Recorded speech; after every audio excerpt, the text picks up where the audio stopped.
Unfamiliar Streets es uno de los libros más interesantes que he leído en los últimos años. Lo he comentado varias veces. Uno agradece cuando un autor, en este caso Catherine Bussard, que es curadora del Museo de Arte de la Universidad de Princeton, además una de las investigadoras más sólidas en los Estados Unidos, dedicada a la fotografía, fundamentalmente a la investigación en la fotografía a color, nos presenta un trabajo sobre la fotografía de calle, exhaustivo, acucioso, utilizando la metodología de casos de estudio, pero sobre todo una investigación que termina en un libro que, a pesar de que nos aporta muchas certezas y responde muchas preguntas, también nos formula muchas otras. Entonces es un libro que es como un nudo, digamos, que nos hace como entender las relaciones entre los diferentes aspectos o aristas de la fotografía de calle, pero además nos abre posibilidades para nuestra propia interpretación y para nuestra propia investigación. El libro tiene como dos partes principales. Una primera, un ensayo introductorio que nada más ese ensayo paga completamente el libro. Es un ensayo sensacional, voy a comentarles ahora. Y después toca 4 casos de estudio. Richard Avedon, pero el trabajo de Richard en calle en los años 40, básicamente dedicado a la moda. Charles Moore en los 60, Martha Rosler en los 70 y Philip Lorca di Corcha en los 90 y comienzos del siglo XXI. Como les mencionaba, el ensayo introductorio, que para los que estén interesados creo que el texto se lo puedo facilitar, es un recorrido que nos provee un tremendo contexto, ¿no? Comienza desde los aportes iniciales de Osborne Gillot, que fue digamos, el primer autor en acuñar el término fotografía de calle, pero en aquel momento, y estamos hablando del año 1900, en un ensayo que tenía características fundamentalmente técnicas, ¿no? Es decir, cómo se hacía fotografía de calle o cómo debía hacerse fotografía de calle, evaluando pues las consideraciones técnicas, los problemas, las dificultades, abordando tips, etc. Y Gillot en ese momento habría, digamos, dentro de la fotografía de calle 2 categorías que tenían muchísimo sentido. De hecho, todavía siguen teniendo mucho sentido. Una de ellas, lo que llamaba la primera categoría, es el tratamiento de la localidad, es decir, de la calle desde el punto de vista pictórico, ¿no? O sea, la calle, como lugar, digamos, como escena, como paisaje. Y la segunda categoría, el registro de los incidentes o de las escenas, es decir, de lo que ocurría en la calle. Entonces, y este segundo es digamos, el que ha predominado, ¿no? El registro, la calle como escenario fundamental de acontecimientos, como lugar, digamos, de presencia del ciudadano, además en la que observamos pues, el despliegue de acontecimientos que nos impactan desde el punto de vista político, social, etc. Esta segunda categoría, de hecho, es la categoría que después, a mediados, perdón, del siglo XX, 1950, se empieza a consolidar. Ese concepto del momento decisivo de Cartier-Bresson, que realmente no se daba en el registro, sino que terminaba siendo como codificado en la edición. Y después, el primer autor, a mi juicio, a pesar de que el ensayo no es tan definitivo en ese sentido, pero a mi juicio, que hace que se consolide esta aproximación, que es Gary Winograd. Y Winograd termina siendo, a mi juicio, un ejemplo de lo que después se consideraría como la fotografía de calle, explorando aspectos, por ejemplo, como la movilidad, como la intuición, la velocidad, el ocultarse, la espontaneidad, etcétera, ¿no? Como les decía, este ensayo introductorio es verdaderamente maravilloso. Pero de esas primeras, digamos, cristalizaciones de la fotografía de calle, después comienza a darse progresivamente un enfoque un poco más holístico que sumaba estas primeras categorías de Osborne-Gellot para entrar en otra serie de consideraciones, ¿no? La calle como lugar donde confluían expresiones culturales, políticas, económicas, un ambiente social. El libro entonces, partiendo de ese contexto, aborda 4 casos de estudio, como ya les había mencionado. El primer caso es el de Richard Avedon de finales de los 40. De hecho, es justo al finalizar la Segunda Guerra Mundial en París.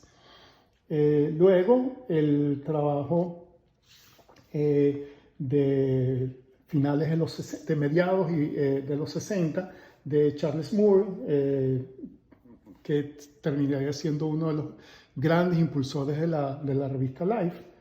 El trabajo de Martha Rosler de los 70, muy conectado con la lucha de los derechos civiles en Norteamérica, pobreza, homeless, etc. Y luego las experiencias, digamos, posmodernas, pudiésemos llamar, individuales,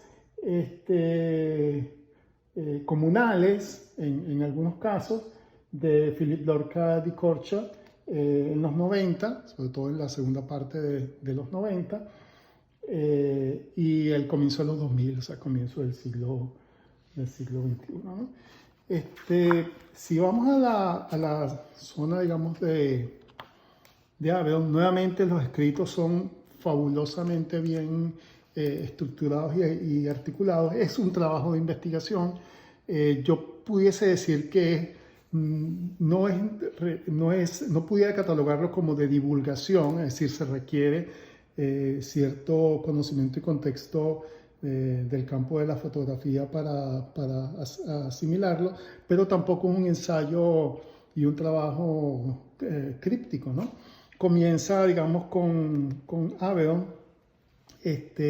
la manera en la cual descubre el escenario de la calle por varias razones, ¿no? Primero, para presentar, luego de ese, digamos, capítulo oscuro de la Segunda Guerra Mundial, nuevamente París como París de finales de los 40, con digamos, todo su... París como lugar de deseo, como lugar, digamos, de querer estar, con una concepción fabulosa, totalmente comercial, presentando piezas, bueno, en este caso de Balenciaga, y conectando también con los trabajos de los que serían en muchos casos sus referentes, ¿no? Uno de ellos, indudablemente, Martin Munkaczy, y recordarán este trabajo de Martin Munkaczy, cuyo homenaje es una fotografía que hace Avedon, en la cual está en la plaza François Premier. Fíjense que la modelo acá está mostrando un fabuloso abrigo. Es un trabajo de homenaje, por supuesto, a la técnica de Munkaczy, a la idea original de Munkaczy, pero también a esa concepción de la fotografía de moda, sobre todo en la calle, en la que hay un escenario, ¿okay? Un escenario que le es familiar al espectador, pero un trabajo en conjunto entre modelo y fotógrafo, ¿no? Este trabajo que presenta Avedon es un trabajo que además, a la vez, y es una de sus cosas, digamos, misteriosas, es una serie no demasiado, digamos, difundida, porque luego, claro, las series posteriores, sobre todo American West y la serie sobre su padre, y el ascenso de la democracia terminarían como ocupando el imaginario. Pero esta serie de París tiene la facultad de conectar el pasado con el presente, es decir, es por un lado nostálgica, pero por otro lado tiene un carácter como de narrativo y de puesta en escena muy moderno. Acá vemos una fotografía hecha por Chim, por David Simon, donde está Richard Avedon y está Fred Astaire. Fred Astaire que hace en la película que se editaría Funny Face, que bueno, como un secreto a voces, que el fotógrafo que es como uno de los personajes de la película, que se llama Dick Avery, fue inspirado en Richard Avedon, ¿no? Y el actor que lo representa, que lo personifica, es Fred Astaire. El producto, digamos, acá básicamente lo que estamos presenciando es a estos modelos recorriendo la ciudad, mostrando un producto, encontrándose con gente común, entre comillas, y haciendo ver también, de alguna manera, justificando lo que era la intuición y después la confirmación de Avedon, de que no solamente en la calle, sino también en el movimiento, era donde mejor se podían mostrar y se podían generar ese deseo, esa aspiración por las piezas de moda. Toda una fotografía que siempre me pareció muy curiosa. Esa es la primera esposa de Richard Avedon, posando.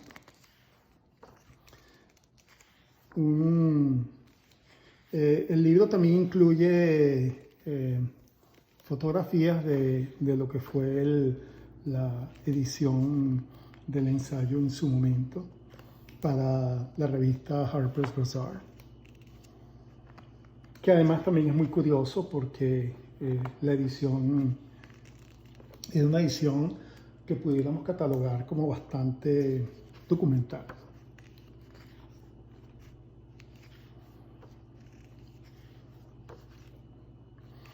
Bien, nuevamente el texto es verdaderamente sensacional. La segunda parte del libro habla toma como caso de estudio Charles Moore.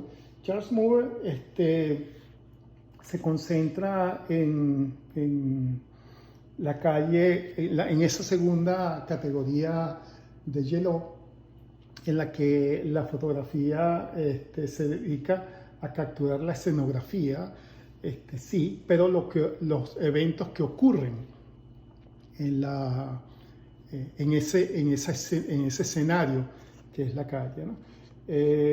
Y no es un evento cualquiera, ¿no? Son, como les mencionaba, eventos conectados a la lucha por los derechos civiles y básicamente la demostración, la protesta en Alabama, específicamente en Downtown Birmingham, Alabama, en la que se dan las escenas entre los policías utilizando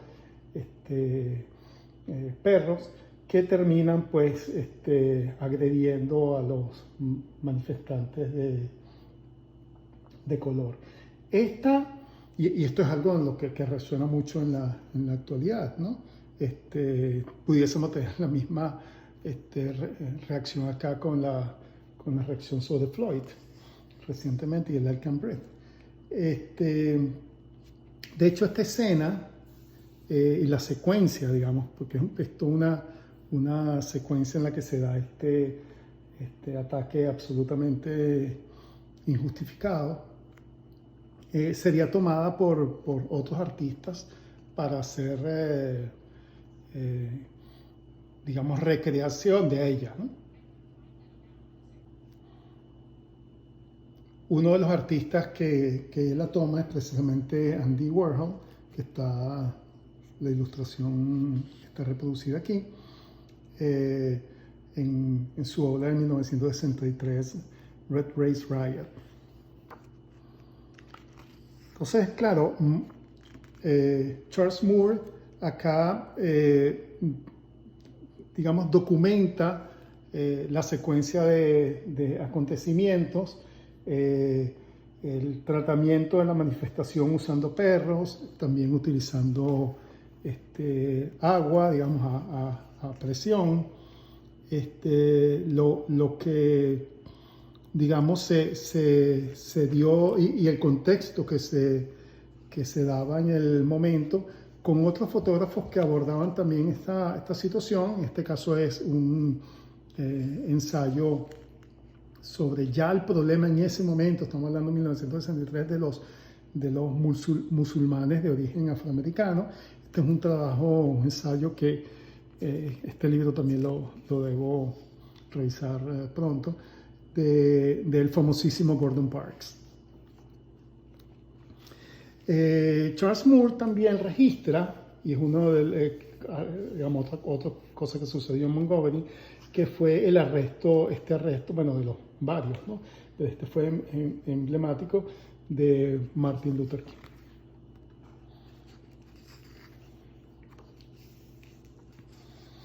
Escenas en Jackson, Mississippi. Este sería entonces como la segunda dimensión de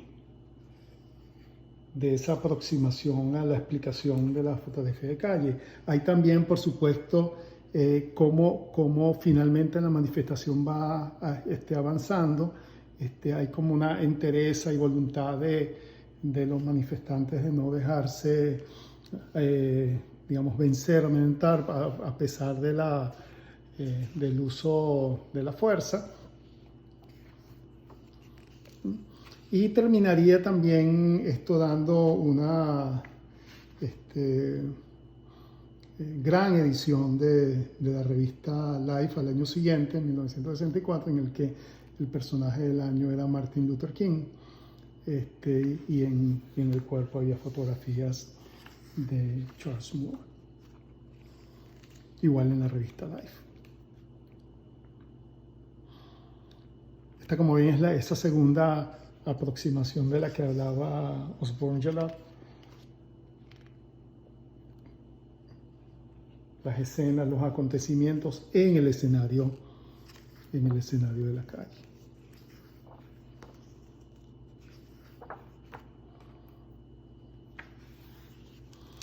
El tercer caso de estudio es el de Martha Rosler. Y Martha Rosler, diríamos que es la primera autora que estudiamos acá, en la que notamos una mezcla entre las dos aproximaciones que habíamos inicialmente dado. O sea, por un lado, hay Martha Rosler reconoce, digamos, en la calle su característica de escena en la que se dan, digamos, los acontecimientos de la vida, no solamente las escenas, digamos, de injusticia o violencia o manifestación, sino, digamos, la relación cotidiana entre los ciudadanos. Pero además, y aquí viene una de las cosas más hermosas, integra esa otra aproximación de la calle como escenario, tomando la herencia de Walker Evans. El, digamos, tomar distancia, colocarse en algunos lugares, en momentos en hacia el frente, etcétera, ¿no? Esto, digamos, se da en una localidad particular, el Bowery, localidad digamos, de Nueva York, y es como un análisis diferente sobre lo que significa. Acá tenemos, además de las visiones de Walker Evans que vimos antes, los retratos de Paul Strand y Aaron Siskin como digamos, antecedentes, y en el caso de Gary Winogrand, como ya hablamos. Y luego, entonces, la aproximación que utiliza Martha Rosler, en la que no está presente la figura humana, pero sí está está, por supuesto, la huella. La huella que básicamente es la huella del homeless. Es una aproximación diferente sobre, y no solamente el homeless, sino también las dificultades por los que estaba pasando, digamos, gran parte de la sociedad, que le hacía caer en temas fundamentalmente de alcoholismo, drogadicción, etc. O sea, era, digamos, como unas señales, en algunos casos, que pueden ser desapercibidas, que pasar desapercibidas o silenciosas, que captura como heridas, ¿no? Silenciosas sobre eso que estaba sucediendo. Estas imágenes, que después se estarían capturadas en un fabuloso ensayo que se llama The Bowery in Two Inadequate Descripting Systems, o sea, el Bowery en dos sistemas inadecuados de descripción, iba entonces a terminar uniendo imágenes, es Walker Evans, imágenes con textos. Ambos, de esta manera, ambos, tanto las imágenes como los textos, eran igualmente inadecuados, como lo plantearía Rosler, para poder entender el concepto y el problema que significaba, digamos, el fenómeno homeless y de drogadicción y de alcoholismo, ¿no?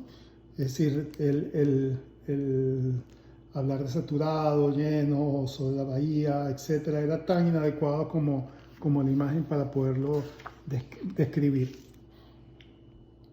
Y al final se daban, digamos, estos dípticos, ¿no?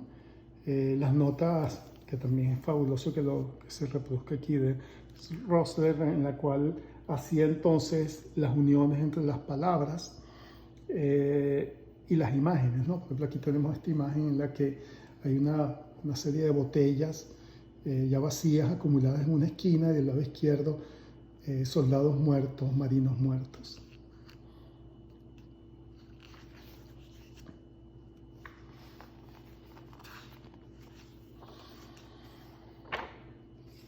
Este sería el ensayo que en conjunto también con periodista Michael Serdet publicaría. Y este es las piezas completas del ensayo que les había mencionado, ¿okay? Comenzando con imágenes en negro y agrupaciones de palabras, y después estos dípticos entre imágenes y secuencias de palabras o pequeñas frases. Ensayo sumamente importante. El último caso de estudio que aborda el libro es el de Philip Lorca di Corcia, y es particularmente interesante cómo llama la sección, ¿no? Es como una especie de analogías o análogos de la realidad, y aborda el trabajo de Philip Lorca di Corcia que es un trabajo sumamente estudiado, pero de una manera muy particular. Es decir, ha sido estudiado en su dimensión psicológica, la conexión que tiene indudable con el trabajo de Harry Callahan, además, digamos, sus estudios sobre cómo digamos, genera dentro de una misma imagen relatos y correlatos. Por ejemplo, esta pareja, digamos, de personas caminando como absortos en personas, digamos, de diferente naturaleza en dirección contraria, sin perder de vista que tenemos la obra en teatro, ¿no? De T.S. Eliot, de La Tierra Baldía, ¿okay? Entonces, digamos, que genera estas asociaciones de conceptos, y además el trabajo quizás más influyente o interesante de finales de los 90 y comienzo del siglo XXI, que es el de Hertz, el de Cabeza, que con una técnica en la que utilizaba flashes colocados en lugares particulares permitía a horas normales, digamos, del día, sobre todo en la zona de Times Square, hacer disparos y capturar o aislar a individuos. Entonces se da, por supuesto, una dinámica de relación entre los individuos, pero a su vez de aislamiento, digamos, de una persona, ¿no? Ese mismo preocupación o búsqueda que vimos con Walker Evans, en este caso en el bellísimo retrato de la chica en Fulton Street, ¿no? Aquí hay de hecho una secuencia, no es, esta segunda sería la que finalmente más se publicaría, pero la secuencia deja claridad de lo que estaba buscando Walker Evans, aislando a esta chica, no utilizando los recursos técnicos como lo está utilizando Philip Lorca di Corcia, sino esperando el momento en el que ese aislamiento se pudiera dar como aquí se dio. También el trabajo en retratos del metro, Subway Portraits, de Walker Evans, y como ya mencioné, el trabajo de Harry Callahan. Sobre todo, Walker Evans, sobre todo el trabajo que hace sobre los rostros con teleobjetivos, ¿no? En el caso de Harry Callahan en Chicago. Entonces, con todo ese contexto, digamos, el trabajo sobre la dinámica y las diferentes interpretaciones de los elementos de la calle de Di Corcia, los heads de Di Corcia,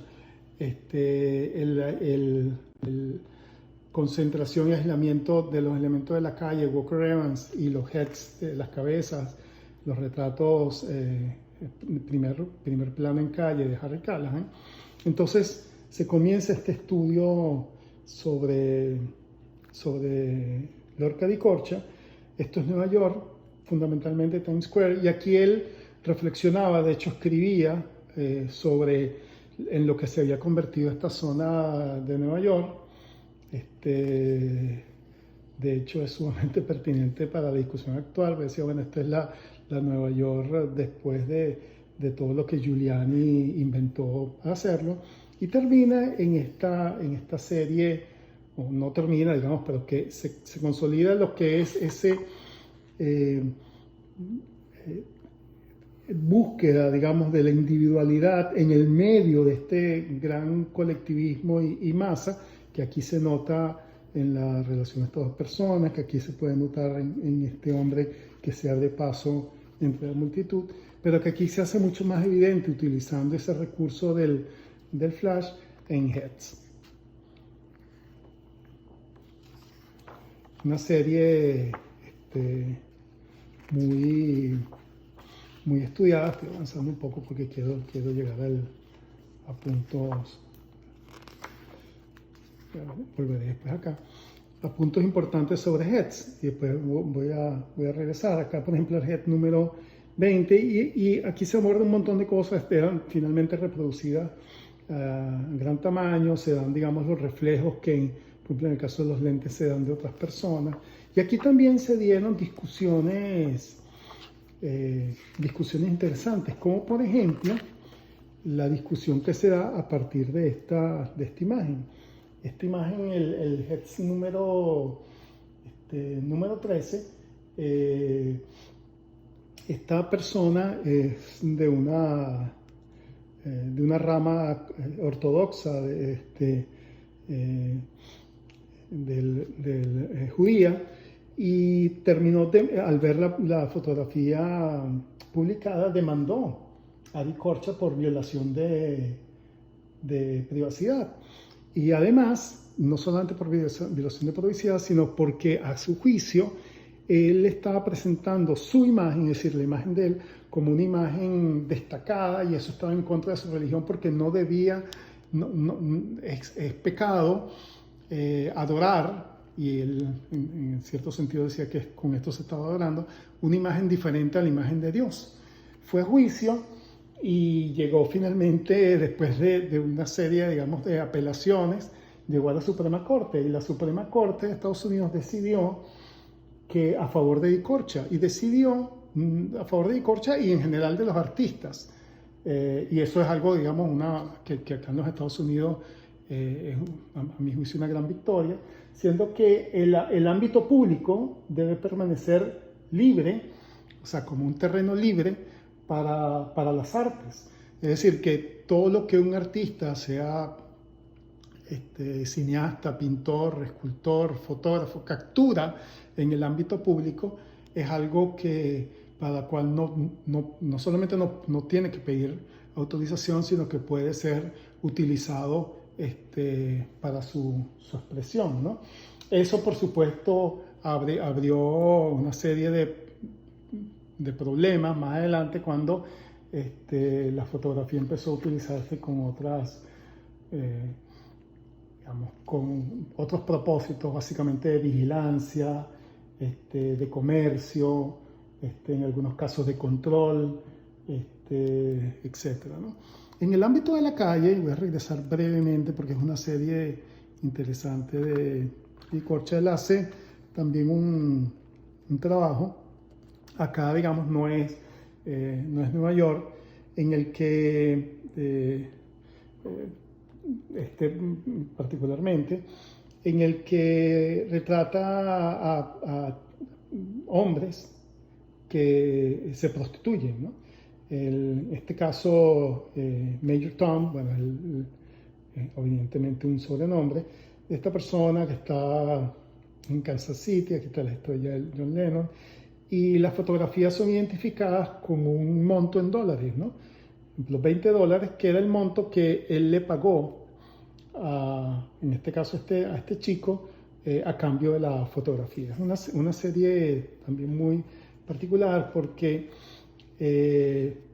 trabajos de este estilo, recordemos los trabajos de Irving Penn, recordemos también los trabajos de Avedon en The American West, son trabajos en los que los fotógrafos prefirieron utilizar el estudio, ¿no? Acá no. Lorca Di Corcia utiliza la calle como su estudio, como escena y estudio para representación de estos sujetos, ¿no? El trabajo de Di Corcia es un trabajo extremadamente interesante, da mucha reflexión sobre la calle como terreno colectivo, pero también como terreno individual. Esa misma noción del aislamiento de la persona después sería abordada, o ha sido abordada, por muchos fotógrafos con diferentes técnicas. Bueno, en el caso de Bruce Gilden con su flash y acercamiento, etc. Y esta obra de Di Corcia después se presentaría, fíjense lo interesante que es, ¿no? Se presentaría en el 2002 en el MoMA, pero se presentó, no está aquí, no está en este libro, me refiero, junto con escenas del 11 de septiembre, ¿no? Del ataque a las Torres Gemelas, y las obras entonces adquirieron una dimensión completamente diferente. O sea, cambiaron completamente de significado, se recontextualizaron de manera tremenda, porque ya ensimismamiento, aislamiento que vemos en estas personas colocadas al lado de las imágenes del 11 de septiembre, tenían una características como de duelo, de pesadumbre, de tristeza, por la herida enorme que se le había infligido a la ciudad.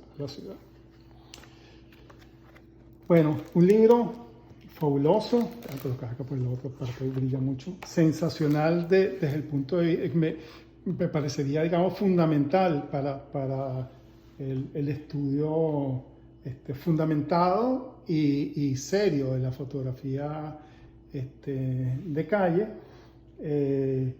Nuevamente, a los interesados en el texto, no tendría problema en hacérselo llegar. Y también les sugiero que sigan el trabajo de Catherine Bussard, sobre todo el estudio que hace de la fotografía en color, desde Stiglitz hasta Sherman. Es verdaderamente importante.